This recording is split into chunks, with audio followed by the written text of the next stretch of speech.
महत्वपूर्ण समाचार राजकोट अचानक पलटो आव्यो छे। अचानक पवन साथे वरसाद शरू थयो छे तो कोटड़ा सांगणी पंथकमां वरसाद असह्य बफारामांथी लोकोने राहत मळी रही छे। तो अचानक पवन साथे वरसादनी शरूआत थई छे। कोटड़ा सांगणी पंथकमां वरसाद थता लोकोने गरमीथी राहत पण मळी रही छे।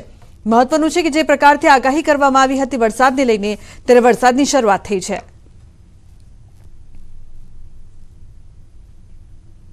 अन्य महत्वपूर्ण समाचारनी वात करीए तो 18 जिल्लामां हळवा वरसादनी आगाही छे। 7 वाग्या सुधी वरसी शके छे वरसाद। तापी, नर्मदा, डांगमां वरसादनी संभावना छे।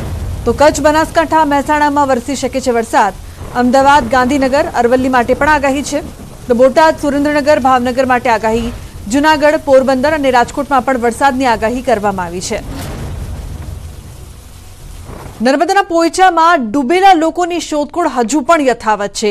पोईचामां વધુ એક વ્યક્તિનો મૃતદેહ મળી આવ્યો છે। 2 લોકોના મૃતદેહ મળ્યા છે। 5ની શોધખોળ હજુ પણ થઈ રહી છે। એનડીઆરએફ વડોદરા ફાયરની ટીમ સ્થાનિકોની શોધખોળમાં લાગી છે। તો મહત્વનું છે કે જે પ્રકારથી એનડીઆરએફ વડોદરા ફાયરની ટીમ અને સ્થાનિકો પણ શોધખોળ કરી રહ્યા છે। પોઈચામાં વધુ એક વ્યક્તિ मृतदेह मळ्यो छे, परंतु जे अन्य व्यक्तिओ छे तेमनी शोधखोळ हजू पण यथावत छे। 5 लोकोनी शोधखोळ हजू पण थई रही छे। 2 लोकोना मृतदेह मळी आव्या छे। परिवार सतत चिंतामां छे। महत्वनुं छे के गईकालथी अत्यार सुधी शोधखोळ छे ते थई रही छे। जे तमाम लोको डूब्या हता। परिवारे गंभीर आक्षेप पण कर्या छे के तंत्रनी बेदरकारीना कारणे आ तमाम लोकोने पोतानो जीव गुमावવાનો वारो આવ્યો છે। રીતિ ખનનની પણ જે વાત કરવામાં આવી હતી, પરિવાર દ્વારા જે આક્ષેપ કરવામાં આવ્યા હતા કે કાંઠા અને નદીના વિસ્તારમાં પણ ખાડા હતા, જેના કારણે આ તમામ લોકો છે તે પાણીમાં ડૂબી ગયા અને તેના મૃતદેહ પણ નથી મળી રહ્યા।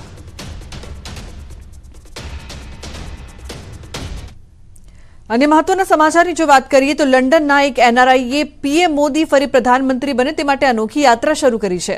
मूळ गुजरातना वडोदराना अने हाल लंडनमां रहेता एनआरआई नितिनभाई भूमियाए अनोखो प्रण लीधो छे। 71 वर्षनी वये बुलेट लईने तेओ 12 ज्योतिर्लिंग अने 4 धामनी यात्राए निकळ्या छे। તેમણે 1 મહિના પહેલા જ પીએમ નરેન્દ્ર મોદીના 400 પારના નારા સાથે યાત્રા શરૂ કરી હતી। આ દરમિયાન તેઓ 8મા જ્યોતિર્લિંગ બાબા બૈદ્યનાથ મંદિર પહોંચ્યા અને પૂજા અર્ચના કરી। સાથે જ પ્રધાનમંત્રીના સ્વાસ્થ્યની મંગલ કામના પણ કરી। નીતિનભાઈનું કહેવું છે કે જ્યારથી પીએમ મોદી સત્તામાં આવ્યા છે ત્યારથી લંડનમાં વસતા દરેક ગુજરાતીઓનું માન સન્માન વધી ગયું છે। નીતિનભાઈ અત્યાર સુધીમાં લંડનથી પેરિસની 10 વાર રોડ ટ્રીપ કરી ચૂક્યા છે અને રેકોર્ડ બનાવ્યો છે, જેના માટે તેમને ત્યાં બ્રાન્ડ એમ્બેસેડર પણ બનાવવામાં આવ્યા છે। तो मैंने बोला यहाँ आया हूँ तो मैंने बोला अपना मोदी को मजबूत करने के लिए 12 ज्योतिर्लिंग के लिए मत्था टेकूंगा।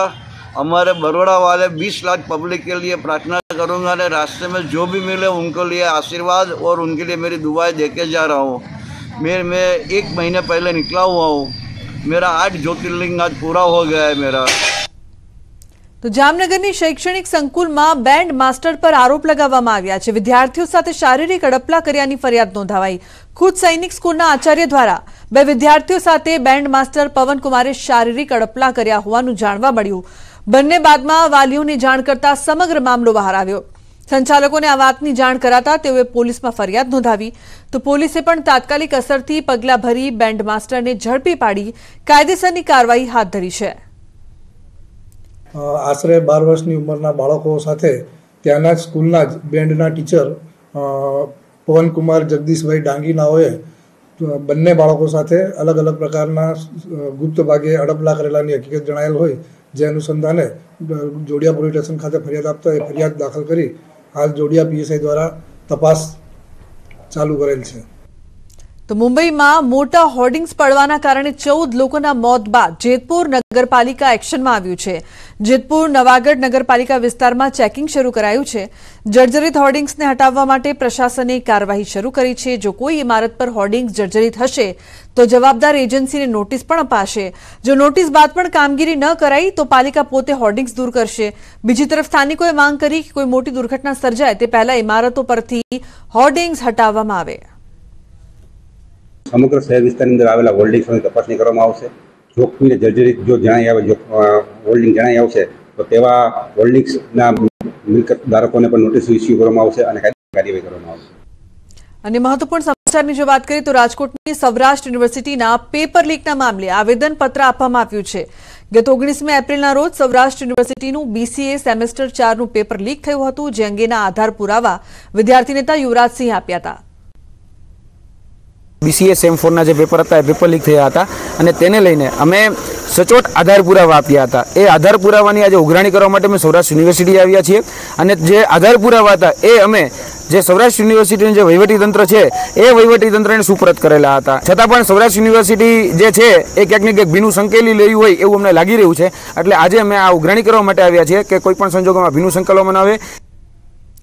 ગર્લ્સ ઇન ITC ઇન્ડિયા 2024ને સંબોધતા ઈશા અંબાણીએ કહ્યું કે ચોથી ઔદ્યોગિક ક્રાંતિમાં મહિલાઓની ભૂમિકા મહત્વની રહેશે.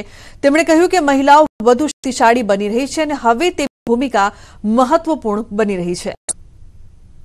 We have missed the first two industrial revolutions and we're merely playing catching up in the third. This era of fourth industrial revolution has given us the opportunity to make amends. We must rise to the occasion. We must exert ourselves and we must excel. Otherwise, we run the risk of becoming irrelevant. So, for India to shine, more and more girls, the women of tomorrow, must enter the realm of STEM and opt for technology as a career. Because if we are to build the India of our dreams, men and women in science and technology must fire on all cylinders. તરફ ડાંગથી સમાચાર. સતત ત્રીજા દિવસે વરસાદ. આહવા વિસ્તારમાં વરસાદી માહોલ, ભારે પવન સાથે ધોધમાર વરસાદ. વરસાદને કારણે ખેતીમાં નુકસાનીની ભીતિ ડાંગમાં પણ જોવા મળી રહી છે કે જ્યાં આગળ ભારે પવન સાથે ધોધમાર વરસાદ વરસી ગયો છે. તો જૂનાગઢમાં પણ બપોર બાદ વરસાદને લઈને આગાહી કરવામાં આવી છે. ત્યારે ડાંગ જિલ્લાની જો વાત કરીએ તો ડાંગ જિલ્લામાં પણ સતત 3 દિવસથી વાતાવરણમાં પલટો જોવા મળી રહ્યો છે. સતત 3 દિવસથી જે કમોસમી વરસાદ છે, કમોસમી વરસાદ વરસી રહ્યો છે.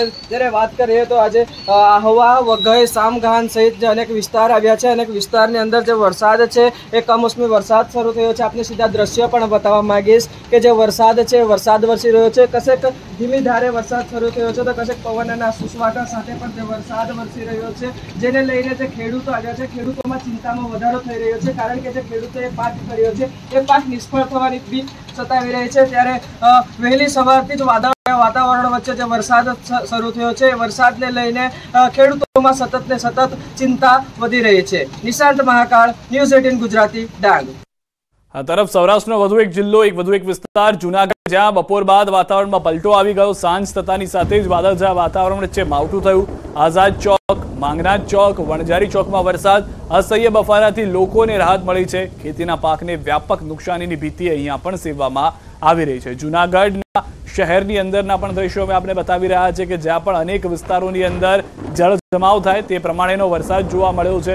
દ્રશ્યો જોઈ રહ્યા છો કે સામાન્ય રીતે આ વરસાદની લોકોને મેના મધ્યમ આદત નથી હોતી, પરંતુ તે દરમિયાન વરસાદ થતાની સાથે સૌ કોઈ ચોંકી ઉઠ્યા છે. અને જૂનાગઢ વધુ એક સૌરાષ્ટ્રનો જિલ્લો કે જ્યાં પણ વાદળછાયું વાતાવરણ બપોર સુધી રહ્યું હતું. સાંજથી રાત થતા વરસાદ વરસી રહ્યો છે.